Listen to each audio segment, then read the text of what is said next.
Hello, this is a revision video for Climbing My Grandfather by Andrew Waterhouse. As ever with any of my videos, they're never intended to be a comprehensive guide. Your own interpretations are always more convincing to an examiner, and so I will just read the poem and then give you a few suggestions which might be able to be added to your notes. I decide to do it free, without a rope or net. First the old brogues, dusty and cracked, an easy scramble onto his trousers, pushing into the weave, trying to get a grip. By the overhanging shirt I change direction, traverse along his belt to an earth-stained hand. The nails are splintered and give good purchase. The skin of his finger is smooth and thick like warm ice. On his arm I discover the glassy ridge of a scar, place my feet gently in the old stitches and move on. At his still firm shoulder I rest for a while in the shade, not looking down, for climbing has its dangers, then pull myself up the loose skin of his neck to a smiling mouth to drink among teeth.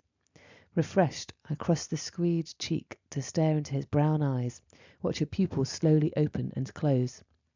Then up over the forehead, the wrinkles well spaced and easy, to his thick hair, soft and white at this altitude, reaching for the summit, where, gasping for breath, I can only lie, watching clouds and birds circle, feeling his heat, knowing the slow pulse of his good heart. So in this poem, the speaker is describing his grandfather, and the speaker uses an extended metaphor to suggest that climbing his grandfather is like climbing a mountain, and he imagines climbing over his grandfather from the feet up, leaving an impression of strength and respect for his grandfather by comparing him to a mountain. Andrew Waterhouse was a passionate environmentalist, so an obituary in The Guardian writes, and he wrote for green journals. He lectured at an agricultural college and he was a supporter of reforestation. He even bought 10 acres of land in 1998 and he had begun to plant a wood. Waterhouse suffered from depression and committed suicide at the age of 42. In his poem, then, he uses the mountaineering theme, and all of the words that are underlined relate to mountaineering in some way. And this implies difficulty or danger or a challenge in remembering or rediscovering his grandfather.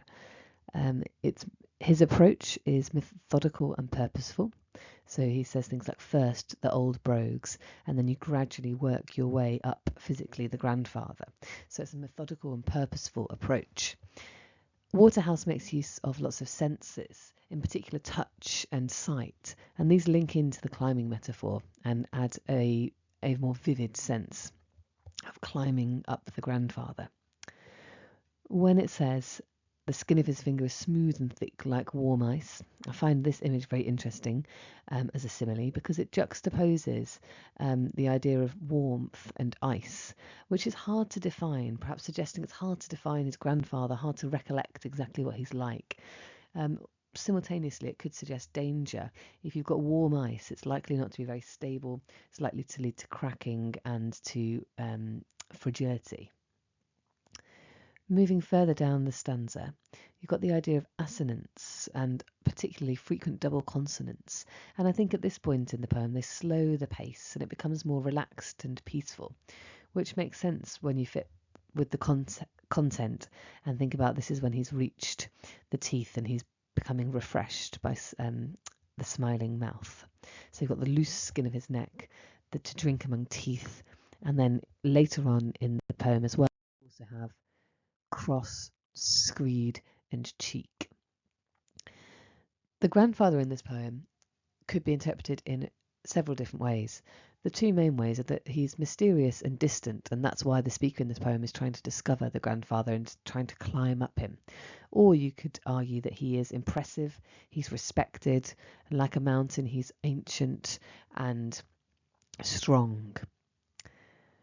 By the time we get to the line with altitude in it and summit, there's a sense of achievement, gasping for breath. He's reached the top, and it's a nostalgic, reflective, intimate tone. The only feature that suggests a moral quality, perhaps other than maybe smile, is the last line, knowing the slow pulse of his good heart.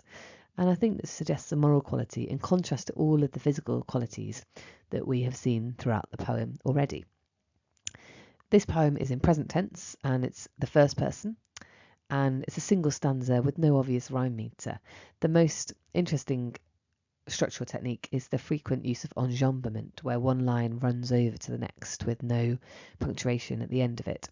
And I think this suggests that he's scaling a mountain continuously, and it reflects the physical struggle and also the struggle he's going through to know his grandfather. Thank you very much.